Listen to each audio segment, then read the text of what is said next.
Hər vaxt xeyir olsun dəyərli qrup üzvləri, Siqnal qrupunun üzvləri. Təbii ki, bu proqnoz ödənişli Telegram kanalının siqnalıdır və bu gün bunu paylaşırıq və YouTube kanalına da dərc edərik inşallah.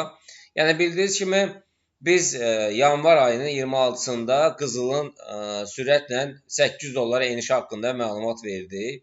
Yəni ilkin olaraq demək 29-u da yəni 4-cü gün yanvarın 29-u 2026-cı il dedi ki, səhər saatlarında dedi ki, yəni eniş təməlini qoyacaq və 5-ci gündə davam edəcək. Yəni bildiyiniz kimi 4-cü gün canlı yayımda biz satış əməliyyatlarını icra etdi və $500 endi, $300 qalxdı, $800 bir hərəkət oldu.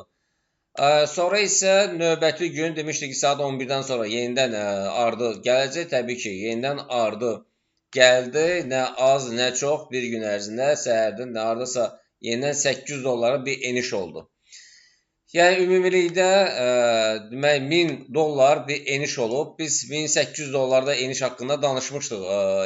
29-u 1800, 1800 və 1200 vurğuladıq, bu nöqtələri vurğuladıq. Hazırki vəziyyətdə demək hədəf olaraq 4541-lər eyni zamanda bu dönüş nöqtəsidir. Yəni bunu keçər rahat bir şəkildə, amma iki daha vacib dönüş nöqtəsi var. Onlardan biri 4355 və 4225. Deməli bunlar çox güclü bir dönüş nöqtələridir və hədəflər bunlardır. Yəni rahat bir hədəflər. Yəni bu nöqtələrdən dönə bilməsə, iki nöqtədən, yəni baxın nöqtələrdən biri 4541, yəni 40-lar, 4540-lar nəzərdə tutaq və 4355-lər, 4350-lər nəzərdə tutaq. Yəni bunlardan dönə bilməsə, amma 4220-lərdən, 4225-lərdən dönəcək. Yəni belə bu istiqamətdə.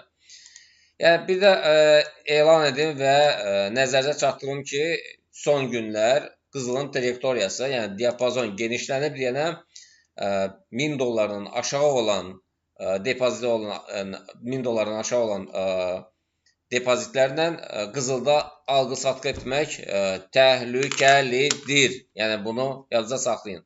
Nə üçün? Çünki diqqətlə baxın, balaca xırda bir şamın hərəkəti, yəni əks istiqamətdə hərəkətinə diqqətlə baxın, hardasa $20.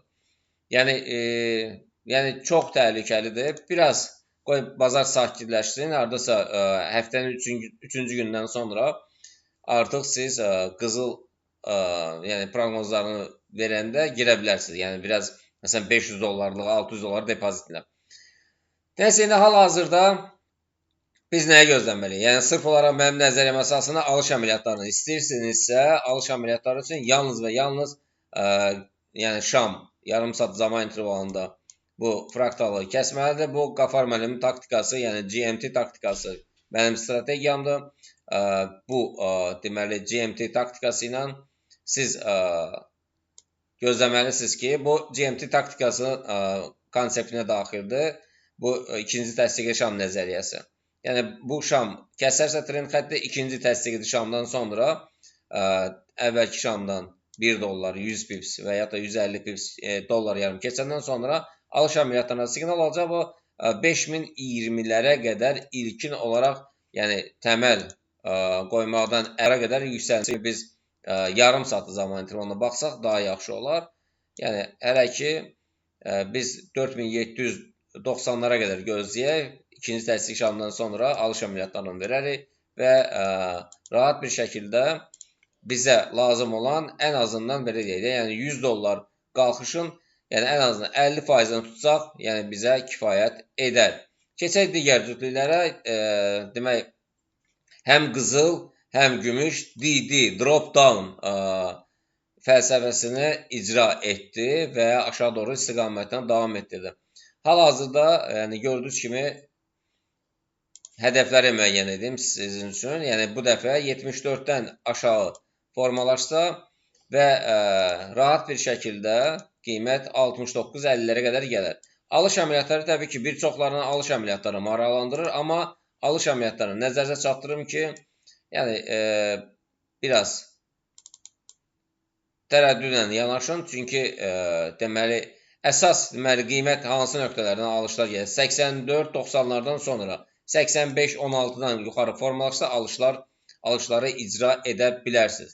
Əks halda isə 74-80 olarsa yenidən satış əməliyyatlarına yol açacaq. Bitcoin-ə gəldikdə isə Bitcoin də elə DD drop down fəlsəfi hərəkətini icra edir və hədəf mən əvvəl də demişdim sizə, hədəf 70-lərdir. Belə, demək, neftə gəldikdə isə neft haqqında biz məlumat vermişdik sizə. Neft haqqında məlumatı vermişdik və aşağı doğru 63 təhlükəsini demişdik və həmin nöqtəyə tərəf gəlir. Yəni gün ərzində çalışaram uşaqlar. Yəni ev dollar, funt dollar, dollar, Yaponiya dollar, frank haqqında ətraflı məlumat verim sizə. Yəni balansı 1000 dollardan aşağı olanlar digər cütlüklərə, yəni qızıl, gümüşdən biraz uzaq dursunlar.